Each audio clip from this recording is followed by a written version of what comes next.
Hello and welcome back to For the Very First Time to the channel. I am Will and today I'm going to be talking about books I have somehow not read. So these are books that people have often commented saying, have you read this? And they've said it quite a lot, and it's a surprise to them when I say I haven't. And so this list will consist of quite a few classics, but also I'm mainly a fantasy reader and also historical fiction as well. So it include a lot of kind of the titans of those genres that I have somehow not got around to either. And so I'm going to kick it off with American Gods by Neil Gaiman. And so this is shocking that I've not read it for quite a few reasons. American Gods is obviously an incredibly famous book that many people have read, and Neil Gaiman is amongst my favourite authors. I've read 4 or 5 works by him at least, and I've absolutely adored them, all of them. And so I'm really looking forward to reading American Gods. And yeah, I don't know, it's one that has been on the list for 2 years now. I mean, on the Brothers Gwyn, the channel I have with my brother Ed, we nearly did a buddy read of it nearly when we started the channel in 2021, and then yeah, it's just been escaped my clutches for some reason, but I will get to it at some point. I'm not quite sure when, probably not this year even, but yeah, it's one that when I think of it, it just shocks me that I haven't read it yet. And I also need to watch the adaptation, which I've heard is pretty good.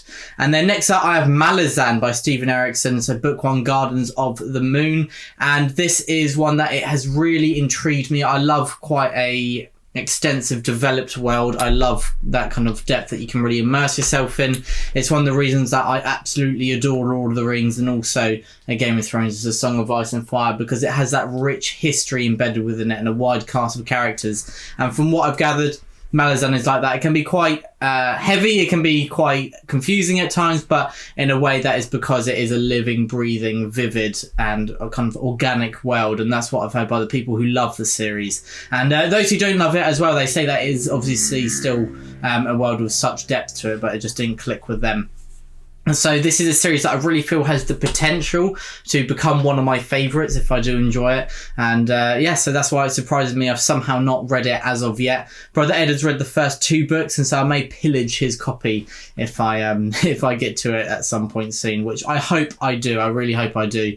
And then another one that is people are horrified when I say I've not read is Mistborn. Well, I've only read The Way of Kings by Brandon Sanderson. That was 4 or 5 years ago. And so yeah, basically anything by Sanderson, people find it very shocking that I've not read anything by him. And yeah, he's a titan of the genre. He's got obviously some of the most successful fantasy series out there, but I don't know, I just don't really feel the urge to, like, when I wake up I don't think, oh, I really want to pick up Mistborn or Stormlight Archive today. And there's hundreds of books on the list, and yeah, so I'm not sure when I'll get to that. It won't be this year and it won't be early next year, but maybe in the future. Of course, many books at the top. It doesn't mean that they'll be your favourites just because they're the most popular, but usually there's a bit of a correlating feature, isn't it? That when something is really popular, it means it clicks with a lot of people, and so maybe you have a greater chance of liking it. I don't know. There's no kind of... We're lucky that there's not a list of, oh, here's 50 books you'll enjoy, and that's it. That's why books are amazing, because they're subjective. And so, yeah, it doesn't mean that you have to read all the most popular books, but yeah, still people find it shocking that I've not read much by Brandon Sanderson at all. And then next up, I have a Western, and this is Lonesome Dove by Larry McMurtry. And yeah, my brother Ed has been pushing this on me for 2 years now, and he finds it horrifying and sometimes can't look me in the eye because I've not read Lonesome Dove yet. And yeah, I'm really looking forward to reading some more Westerns. I absolutely love True Grit. I love Shane. And Lonesome Dove is known as an absolute masterpiece, which kind of transcends genre in terms of enjoyment, that it doesn't need to be, you don't need to be a Western fan or Western reader to enjoy this book. There's channels like over on Matt's Fantasy Reviews and Mike Book Reviews as well. They both read Lonesome Dove with it this year. I think it was both this year. And both of them have said that it's gone down in one of their favourite books of all time. And they are mainly fantasy readers. And so it shows that this is a book that really a fan of any genre can read and absolutely adore. And so, yeah, Lonesome Dove, it is also another classic, really. And Larry McMurtry is an incredibly well-known name. And Lonesome Dove is known as his masterpiece, his magnum opus. And so, yeah, I need to get around to it at some point soon. And then I have Pillars of the Earth by Ken Follett. This is one that a lot of people say that I really need to read. And it's been one of those that I think it's the size has put me off a little bit, because I like to read a lot of huge books, but with Pillars of the Earth, I basically know nothing about it. I just know that a lot of people love it, and it's gone down as, again, another classic. And I don't really know not much else. I've not really felt that pull towards it, but I will definitely read it at some point soon. The reading schedule is pretty crammed at the moment, so again, probably another one that I won't be able to fit in this year. But the next one I'm about to talk about, Jade City, and so the Green Bone Saga by Fonda Lee. This is a series that I hope I will start this year, and it's meant to be The Godfather, but fantasy inspired and a bit more modern as well. And so, yeah, there's a lot of people who absolutely adore this series. Patrick Leo has been a huge advocate and said it's one of his favourite series of all time. So, of course, when Patrick says that, I have to read it. And, yeah, it's another one that I really need to get to. It's one of the most successful fantasy series of recent years. And I've heard just amazing things from everyone around me, and I don't know how I haven't started it yet. I did actually read the first chapter, and then I had an exam, and so I just left it and went off it on my Kindle, and then just a little while went by, and then I had some commitments to other books I had to read, so I didn't return to it, and now it's been 6-7 months. And so a crime, sacrilege by me, I know it and I admit it openly, but I will hopefully rectify my crimes soon.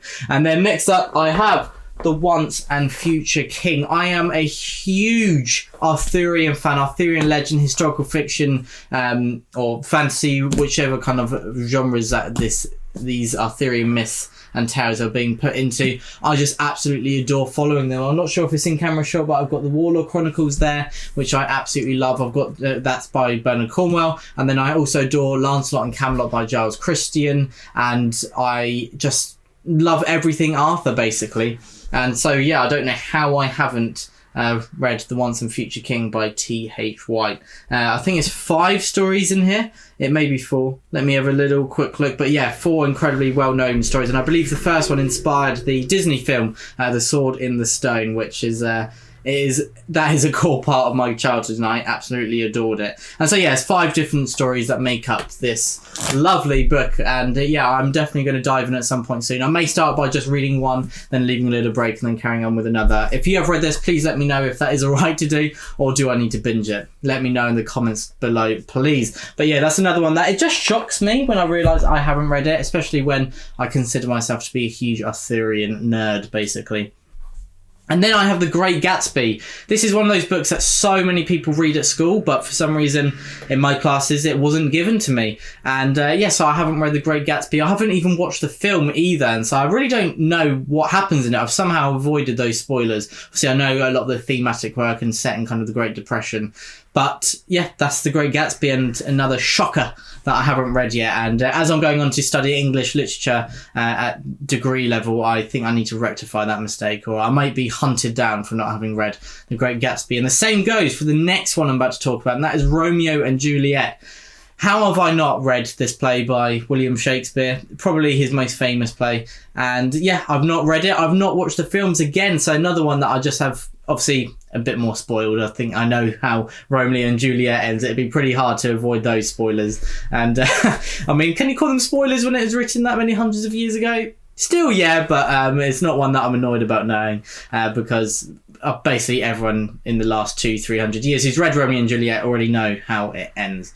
But that is Romeo and Juliet and The Great Gatsby, 2 shockers and titans of kind of literature that I've not read yet. And then returning back to the fantasy genre, I have Narnia by C.S. Lewis. Papa Gwyn read the first book, The Magician's Nephew, to me when I was very young, but I've not read any of the Narnia books myself, and it was a goal of mine to read them this year, and there is still time. We're in September now, but time is running out, and I'm going to have a heavy reading list at uni, so I'm not sure I'm going to fit it in. Maybe I'll fit in the first one. Maybe. But probably not, but I'm really hoping to get to Narnia at some point soon. I love the films, and that's another part of my childhood that I absolutely love, and kind of think of those films with great fondness. And it's another series that I'm really looking forward to reading at some point. I've only included books I've somehow not read that are both shocking that I've not read, but also ones that I do hope to get to at some point soon.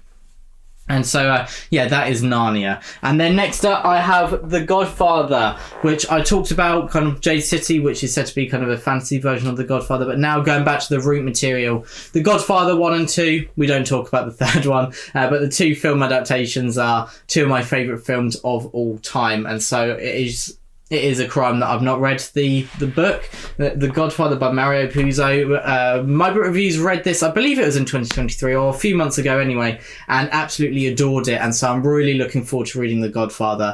I've chatted to Papa Gwyn about it because he has read this, and he said that he absolutely loves it. There's a lot more about how Michael Corleone comes in to establish his own authority and position.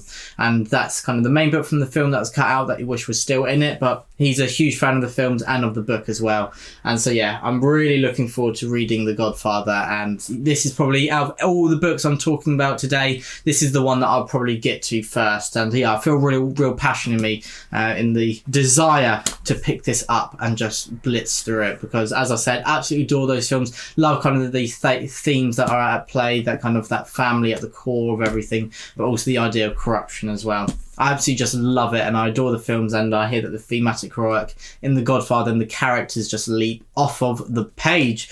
And so yeah, now I only have one more to go. I believe I picked 12 out, and the last one is Lies of Locke, Lamora. And so this was, I think it became huge at 2008, or I think it came out the same year as The Blade itself by Joe Abercrombie, which is so crazy that kind of two of the most well-known fantasy books of all time now both came out the same year.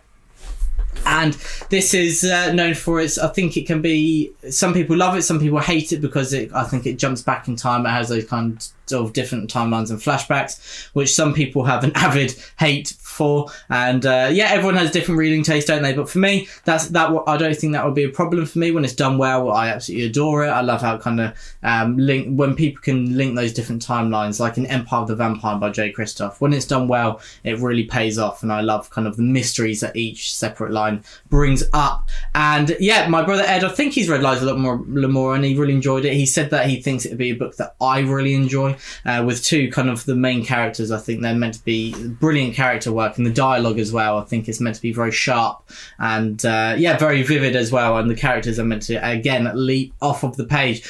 I'm a character-driven reader, and so yeah, I repeat that basically every video. Character reader, leap off the page.